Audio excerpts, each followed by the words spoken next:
Good evening. Welcome to Tales of Darkness. Tonight, you're going to hear stories about places that were supposed to be safe and what was already waiting inside them. Turn off the lights. Listen carefully. Let us begin. My name is Rachel, and I used to think that if you saw something once, it was just your brain filling in the dark. If it happened again, you could blame exhaustion. But when it keeps showing up always in the same place, always at the same distance, eventually you stop making excuses because the pattern becomes the worst part.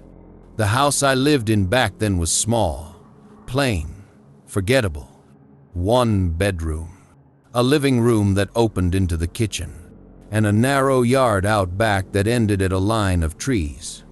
There were no neighbors directly behind me, just those trees, tall trunks and tangled branches that turned into a solid black wall once the sun went down. During the day, the yard looked harmless.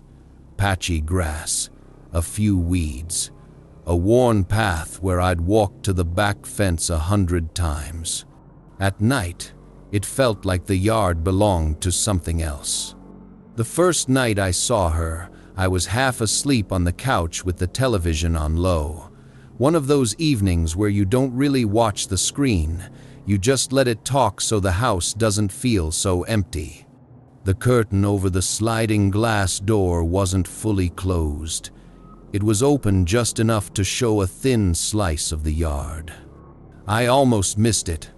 Something pale, still, too tall to be a lawn decoration, too solid to be light. I squinted and sat up, leaning forward like that would help my eyes make sense of it. Near the tree line, right where the grass darkened and disappeared, there was a woman in a long, light-colored dress. I couldn't see her face, not because it was too dark, because it didn't look like there was anything for the darkness to hide. Just a faint suggestion of a head, a body, and that dress hanging straight down without movement. The strangest part wasn't her being there. It was the way she stood. She wasn't standing on the ground. She hovered just slightly above it. Not enough to look like floating in a dramatic way. Just enough that my brain kept trying to correct it. Like my eyes were glitching, and my mind was scrambling to make the image normal. I blinked, looked away at the TV, then looked back. She was gone. No movement, no retreat. Just gone. I told myself it had been a trick of the light, a reflection from the screen, my own tired eyes catching something in the glass and turning it into a shape. I closed the curtain, went to bed, and I didn't look out back again that night. The second time I saw her, I didn't have the reflection excuse. I was in the kitchen washing dishes, facing the small window over the sink. It looked out into the yard, but at night, the glass mostly worked like a mirror. It showed me the dark kitchen behind my shoulder. My hands moved under the water. My face looked dull in the reflection. The overhead light made a soft halo on the glass. And then something appeared in the reflection that wasn't me. A woman, standing behind me. Not outside. Inside the house. Exactly where the living room opened into the hallway. Still, watching.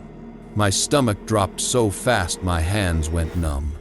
I spun around, heart hammering, expecting to see someone standing in my living room. There was nothing. Just the empty hallway, the couch, the muted television. When I turned back to the window, the reflection showed only me again, alone in a quiet kitchen. I left the light on that night. Not because I needed it, because I didn't want to see that dark window turn into a mirror again. After that, she started appearing more often. Sometimes She was out in the yard, near the trees, hovering just above the grass like she was afraid to touch it. Other times, she was only in reflections. The turned-off TV, the microwave door, the black screen of my phone when it went to sleep. Always behind me, always in the same place. Right where the living room met the hallway, as if that spot in the house was hers. And I started noticing something else. The air would change right before I saw her. It didn't get cold like people say in stories. It got heavy, like the room had taken a shallow breath and refused to let it go. Sound felt softer, duller, like the house was holding everything back. Even my own movements started to feel loud in a way they never had before. The scratch of my socks, the tap of a spoon on a bowl, the click of the light switch. I tried to act normal, like pretending would keep it from escalating. But normal didn't work, because she wasn't random. She was consistent. And consistency is what makes something feel deliberate. One evening, I finally did something I'd been avoiding. I stepped outside into the yard. It was clear out. No fog, no wind. The grass felt normal under my feet. I walked toward the tree line, the same way I always had when I lived there. The closer I got, the quieter everything felt. Not silent, just muted. Even the sound of my breathing felt like it wasn't traveling far. When I reached the edge of the yard, I turned and looked back at the house, half expecting to see her in the window. Nothing. No pale shape. No movement. Just my small house sitting there like it didn't know what it was hiding. That should have made me feel better. It didn't. Because standing near those trees, I realized something. I didn't feel watched the way you feel when someone's eyes are on you. I felt noticed, like the space itself had registered my presence, like I'd walked into the wrong room without knowing it. I went back inside and locked the door. I checked the curtains. I told myself that was it, that whatever this was, it stayed outside. That night proved how wrong I was. I woke up staring at my ceiling, heart racing, with that immediate certainty that something was wrong. Not a dream, not a vague fear, a clear, physical awareness. Someone was watching me. My bedroom was dark, but there was a faint glow coming from outside. Streetlights spill, enough to outline shapes. I didn't move at first. I didn't even blink for a few seconds. Then, slowly, my eyes shifted toward the window. She was there. Not in the yard. Not at the tree line. Floating outside my bedroom window. Her dress hung motionless around her, pale and faintly luminous in the dark, like it was catching light that wasn't there. Her feet didn't touch anything, and her face still wasn't visible except now I could see the tilt of her head, angled slightly, like she was trying to find the best way to look in. The worst part was the height. My bedroom was on a raised foundation. The bottom of that window was high enough that a person outside couldn't reach it without something to stand on. But she was level with me, perfectly. Like gravity didn't apply to her the same way it applied to everything else. I tried to scream. My throat locked up. My lungs worked, but no sound came out. I squeezed my eyes shut hard, like that would erase her. Then I forced them open again. The window was empty. But the feeling didn't go away. That heavy pressure stayed in the room, lingering like the air remembered her shape. I didn't sleep again until morning. From that night on, she stopped keeping her distance. she started appearing closer, at the back door, near the center of the yard. Then not outside at all. I saw her in the bathroom mirror one evening while brushing my teeth, just behind my shoulder, at the edge of the doorway. I spun around so fast I almost hit the sink. Nothing. But when I looked back at the mirror, my reflection looked wrong for a split second. Not delayed, not distorted, just tense. Like even my own face was waiting for something to happen. I began to change my routines. I kept curtains closed all the time. I left lights on in rooms I wasn't using. I stopped sitting with my back to the hallway. I started locking the bathroom door, even though it made no sense. And every time I changed something, she adapted. If I avoided reflections, she appeared in the yard. If I avoided looking outside, she appeared behind me in glass. If I kept lights on, she showed up in the darker corners where the light didn't reach. Always at that same spot near the hallway. Like she was anchored there, or like she was practicing that distance. One night, I had a friend over. Not because I wanted company, because I needed proof. I needed to know if this was just my mind unraveling in a quiet house. We sat on the couch, talking louder than usual. The TV played, but neither of us watched it. It was just noise. For a while, it worked. The house felt normal again. Then my friend went quiet in the middle of a sentence. His eyes drifted past me, toward the hallway, and his face tightened in a way that made my stomach drop instantly. I didn't turn around right away, because I already knew what he was looking at. I asked carefully, "What?" He swallowed, shook his head once, like he was trying to clear something out of his vision. "Nothing," he said. But he didn't sound convincing, and he wouldn't look toward that spot again. He kept his eyes on me, on the TV, on anything except the hallway. He left early, made an excuse, didn't stay for another drink, didn't even wait for the episode to finish.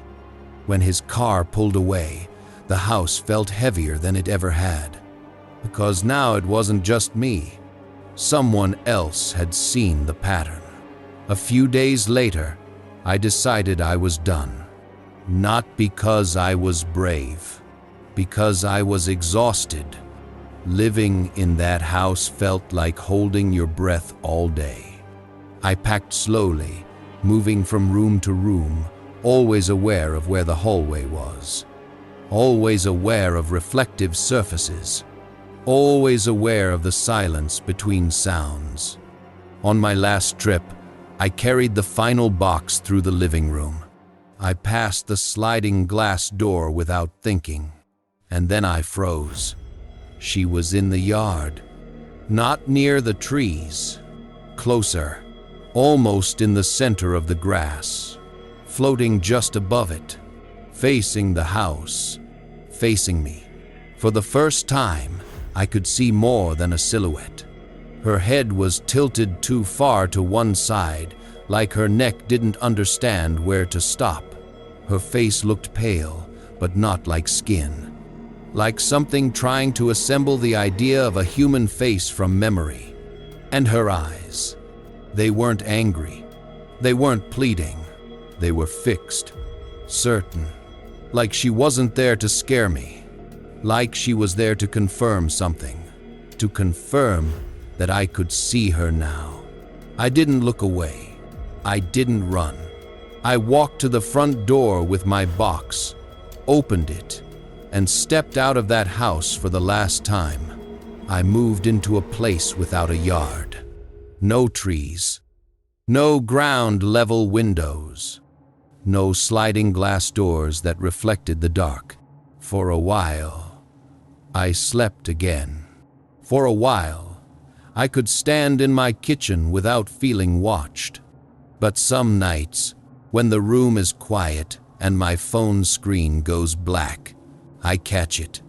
A pale shape behind me, just above the floor, head tilted, patient, and I always feel the same thing I felt in that house.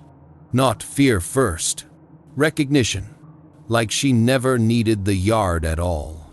Only a place where I'd eventually look. Next, we're going to hear the story of the breathing in the walls. Story 2. The breathing in the walls. My name is Ethan, and for most of my life, I thought silence meant nothing. I thought a quiet room was empty. I thought that if you couldn't hear movement, then nothing was happening. That belief ended in a small apartment I rented during a stretch of my life that was already wearing me down. Long shifts, short sleep, the kind of tired that follows you into the shower and still sits in the back of your mind when you turn the water off. The apartment itself was plain. One bedroom, a narrow living room, a hallway barely wide enough to pass someone without turning sideways, and a kitchen so tight that if you opened a cabinet, you had to step back to keep it from hitting your shoulder. The walls were thin. That was obvious from the first week. I could hear the murmur of televisions through the plaster, footsteps above me, the occasional cough next door. But late at night, the building had a habit of going still. Like everyone around me, fell asleep at the exact same time. And when the building went quiet, it didn't feel peaceful. It felt expectant. I started sleeping on the couch, not because the bed was uncomfortable, because the living room felt less boxed in. The bedroom felt too closed, too far from the front door. The couch made me feel like I had a little space to breathe. Most nights, I kept the television on low, not to watch anything, just to keep sound in the air, something to push back against the silence. The first night it happened, I woke up with that immediate sense that something was wrong. Not a nightmare, not a jolt from falling asleep too fast, just a clear awareness that the room had changed. The television was off. I knew I hadn't turned it off. The remote was still on the coffee table, exactly where I'd left it. The room felt darker than it should have, heavier, like the air had settled lower, closer to my face. I sat up slowly, blinking into the darkness. And that's when I heard it, breathing, slow, deep, unnaturally steady. It wasn't raspy. It wasn't sick. It wasn't strained like someone sleeping with their mouth open. It was calm, controlled, like whoever was breathing had all the time in the world. I didn't move at first. I just listened. The sound seemed to come from the wall behind the couch, the shared wall with the neighboring unit. I told myself it had to be a neighbor sleeping too close to the wall. The building was old. Sound traveled. People breathed. That was normal. Except, it didn't sound normal. It didn't fluctuate. It didn't hitch. It didn't change when I shifted on the couch. I held my own breath for a moment to make sure I wasn't hearing myself. The breathing continued without pause, without the slightest adjustment, like it didn't care that I was awake. I reached for the remote and turned the television on, low at first. The screen lit up. The familiar noise filled the room. The breathing didn't stop. It just sank underneath the sound, still present if I listened for it. I turned the volume up until I couldn't pick it out anymore, and I stayed awake staring at the ceiling until my eyes started to blur. In the morning, I felt ridiculous for being shaken by something as simple as a sound in the wall. All day, I told myself it had been stress.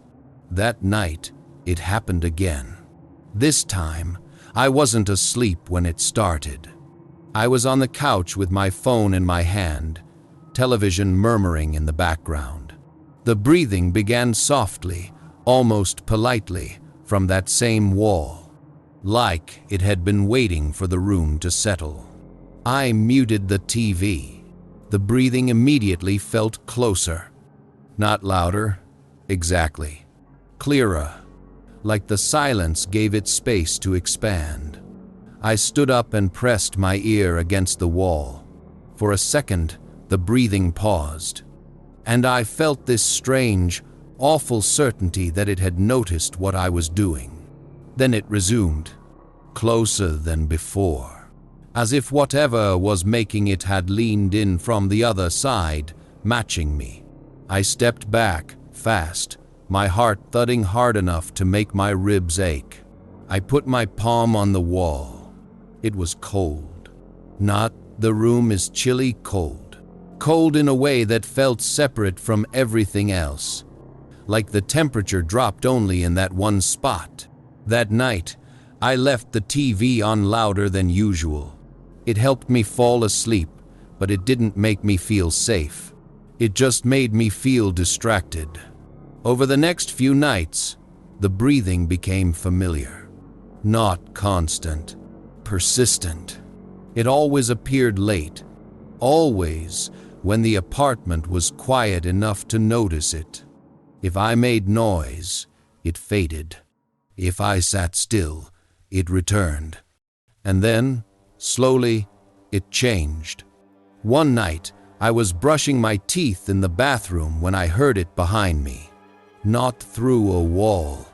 Inside the apartment.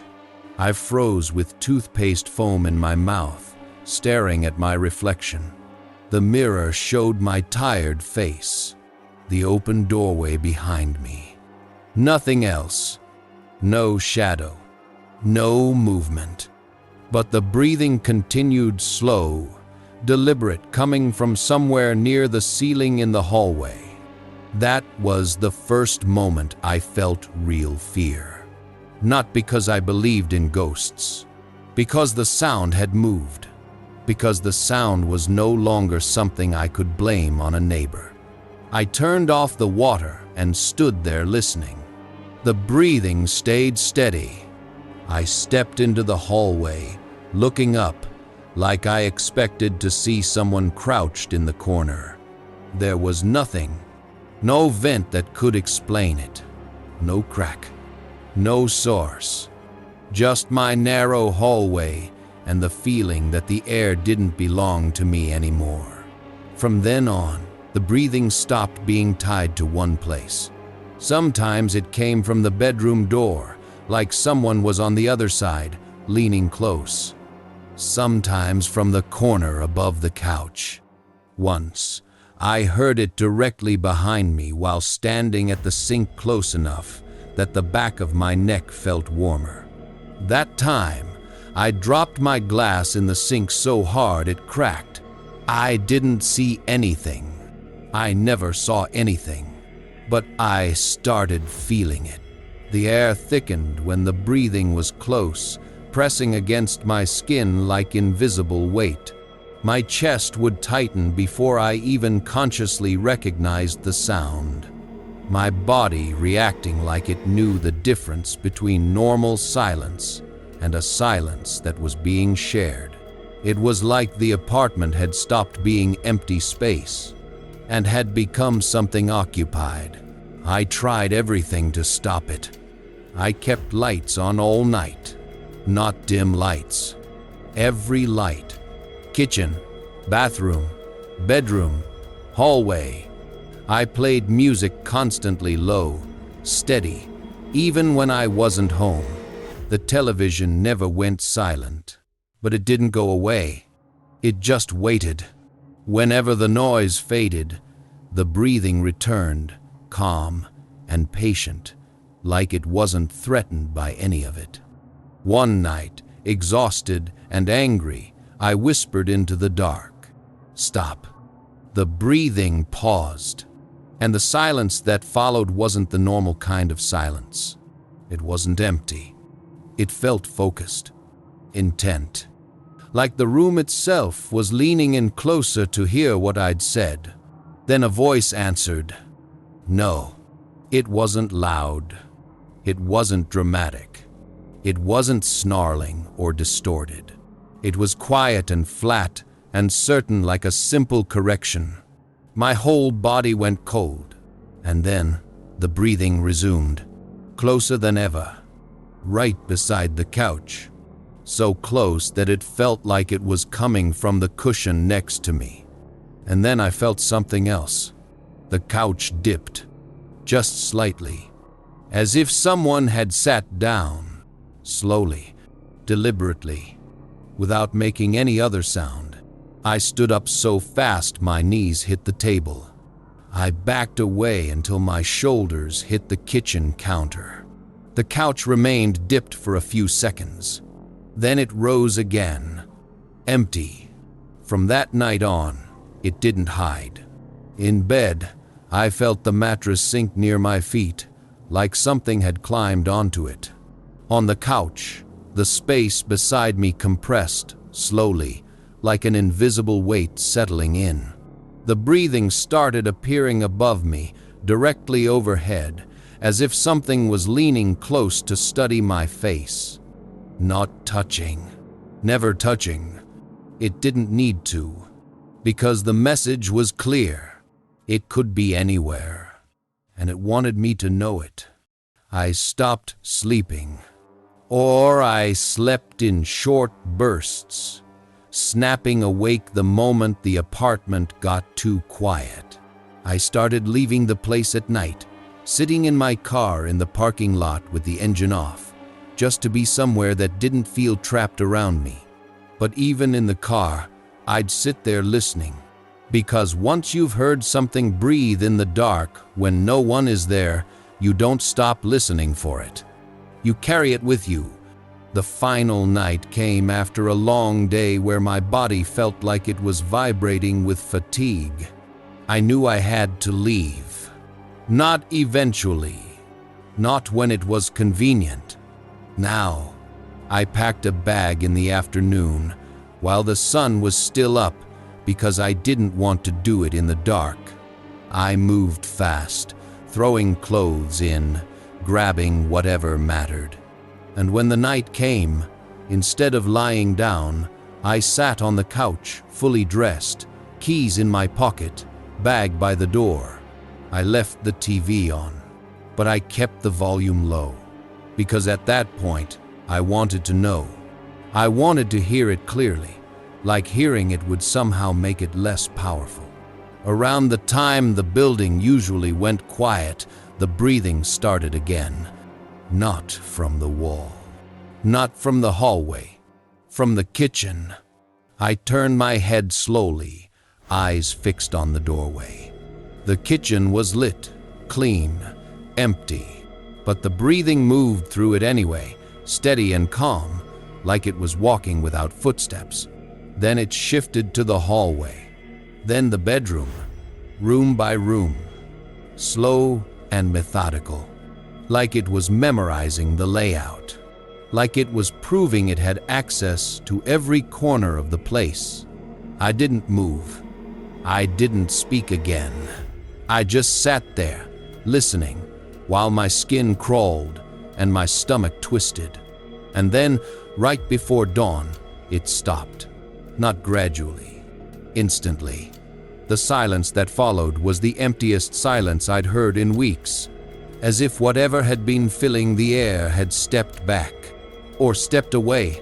The first light of morning reached the window. I stood up, picked up my bag, and I left. I didn't lock the door behind me. I didn't look back down the hallway.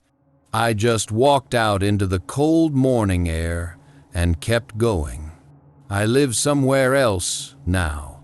Different building, different walls, different neighbors, a louder place. Most nights are quiet, and the quiet feels normal. But sometimes, when everything is still and the silence feels too deliberate, I hear it again. A slow, steady breath, not coming from the walls, coming from somewhere much closer. Next, we're going to hear the story of Story 3, The Mirror That Moved First. Story 3, The Mirror That Moved First. My name is Andrew, and I used to think mirrors were harmless. Just glass. Just reflections. Something you passed without thinking about. Something that showed you what was already there and nothing more. That belief didn't survive the first place I ever lived alone. The apartment wasn't special. That's what made it easy to trust. A small living room, a narrow hallway, a bathroom, a bedroom at the end, with a door that never quite closed all the way unless you pushed it hard. At the far end of the hallway, directly across from my bedroom door, there was a tall mirror mounted to the wall. No frame, no decorations. Just a smooth sheet of glass fixed in place like it had always belonged there. It was already installed when I moved in. I didn't choose it. I didn't question it. For the first few weeks, it didn't even register as something worth noticing. Until the morning, it moved before I did. I was getting ready for work, still half asleep, brushing my teeth and staring at my own reflection.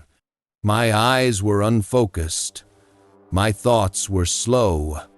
I lifted my right hand toward my face, and the reflection followed a fraction of a second late. Not a full delay. Not something obvious. Just enough. Just long enough for my stomach to drop before my brain tried to fix it. I froze with my hand in the air, staring at myself. The reflection mirrored me perfectly now. I lowered my arm, raised it again. This time, it matched me exactly. I leaned closer to the glass, studying my own eyes, looking for anything wrong. Nothing. I laughed under my breath and told myself I was overtired. But that moment stuck with me, not as a memory, as a feeling, the kind that doesn't fade, no matter how many times you try to explain it away. After that, I started avoiding the hallway without realizing it. I took longer routes through the apartment. I kept my eyes down when I passed the mirror. Every time I caught my reflection in it, my chest tightened like I was bracing for something I didn't know how to name. At night, it was worse. The hallway light flickered, sometimes a weak, buzzing glow that softened shadows and stretched them just enough to make the space feel deeper than it really was. The mirror caught those shadows and held them, making the hallway look longer, darker, less familiar, like it didn't lead anywhere I recognized. One night, I woke up with the certainty that someone was standing outside my bedroom door. Not a sound, not movement, just that unmistakable awareness that you're not alone. I lay still, listening. No footsteps, no breathing, no shift of weight. A thin line of light spilled under the door from the hallway. Nothing crossed it. Nothing interrupted it. After several long seconds, I forced myself to get up. I opened the door slowly. The hallway was empty, except for the mirror. My reflection stood there, facing me. But it wasn't doing what I was doing.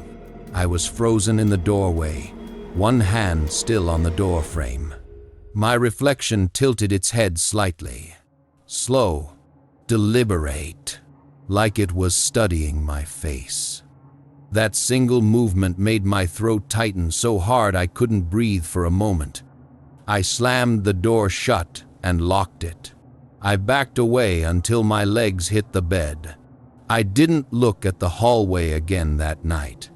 I stayed awake until morning with the bedside lamp on, replaying that head tilt over and over, until it stopped feeling like a memory and started feeling like something that was still happening.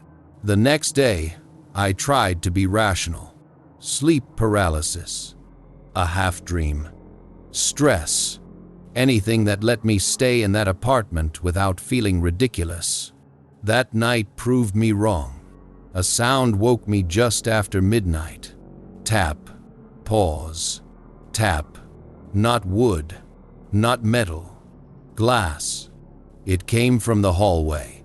I sat up in bed, staring at the door, my heart hammering so hard I could feel it in my ears.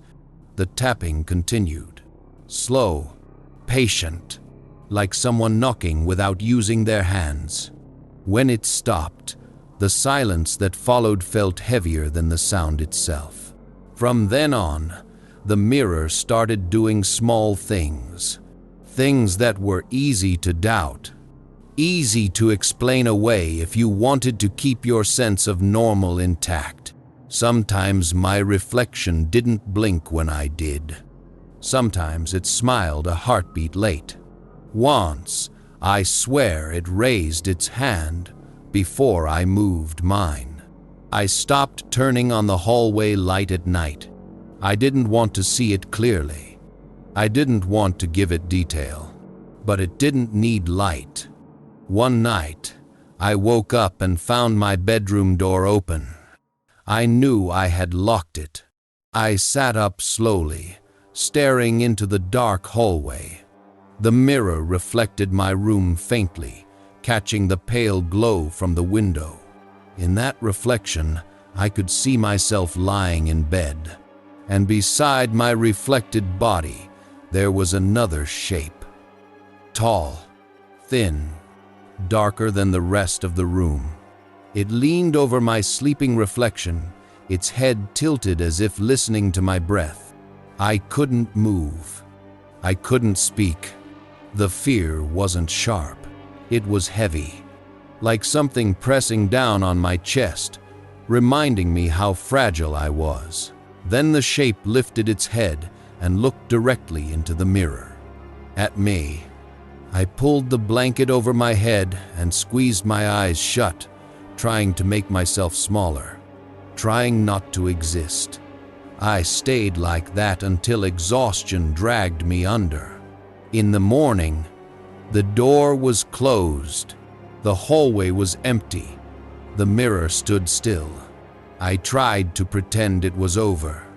I even left the mirror uncovered that day, like an experiment, like proof to myself that I wasn't afraid. That evening, as I walked down the hall, I caught my reflection in the corner of my eye. It wasn't looking at me. It was looking past me, toward the bedroom behind my shoulder. I turned fast enough to make myself dizzy. Nothing was there. When I faced the mirror again, my reflection was normal, calm, perfect, but my skin didn't believe it. That night, I tried to move the mirror. I don't know why I thought I could. It was mounted firmly heavier than it looked. I pulled at it until my arms ached. The glass didn't shift. Instead, the hallway light flickered once. And in that brief blink of darkness, I felt something very close behind me. Not a touch, not a breath, just presence, filling the space like smoke. When the light steadied, the hallway was empty again. I covered the mirror with a sheet and left it like that for the rest of the week. The apartment felt slightly better. Not safe, just less aware. Then, on my last night there, I heard it again. Tap, tap, tap.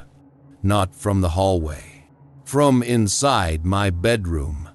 I sat up, frozen, staring at the dark sheet covering the mirror across the hall. The tapping continued, slow and patient, like it was reminding me it could reach anywhere it wanted. I packed the next morning and left. Before stepping out for good, I passed the covered mirror one last time. The sheet hung still, flat, harmless. But as I reached the front door, I felt the same pressure between my shoulders, the unmistakable certainty of being watched. I didn't turn around. Now I live somewhere else. There are no mirrors in my hallway. I made sure of that. But sometimes, late at night, I catch my reflection in a dark window or a turned-off screen, and it feels eager, like it's waiting for me to blink so it can move first. Closing Tales of the Darkness. This concludes tonight's stories on Tales of the Darkness. If you're still listening, don't rush to turn the lights back on. Just sit there for a second and pay attention to what your house is doing when you're not moving. Because the worst part isn't what you heard in these stories. It's what you might recognize. A sound that repeats. A shadow that doesn't belong. A presence that waits until your routine is quiet enough to study. So tonight, when everything settles, listen carefully. Not for something loud, not for something obvious, for something that knows you're awake. If you want more stories like these, make sure to subscribe to Tales of the Darkness. New videos are coming, and the next one might feel a little too familiar. Good night.